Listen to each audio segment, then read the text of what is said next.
Welcome to the Slop Farm. Enjoy the video. You start by opening Gemini with a clear task in mind.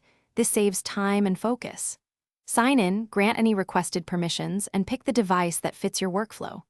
Once done, select the mode, chat, coding, or image, so Gemini loads the right tools.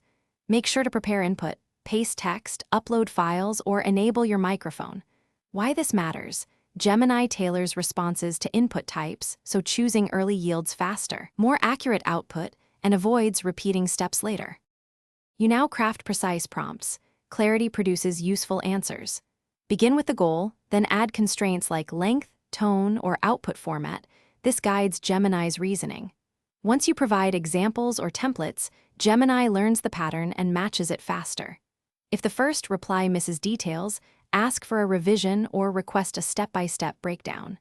Make sure to use follow-up prompts that reference previous replies. That preserves context and reduces ambiguity, giving you progressively better, actionable results. You finish by validating Gemini's output before use. Fact-check claims, test any code, and review images for artifacts. Once done, export or copy the final version and save a backup so you can track iterations. If results are off, do not panic. Identify what was ambiguous and supply missing context or examples, then ask Gemini to regenerate. Make sure to reset the conversation if context is corrupted. A single troubleshooting tip.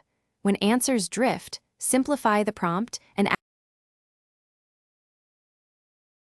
Thanks for watching. Consider subscribing if we helped you today.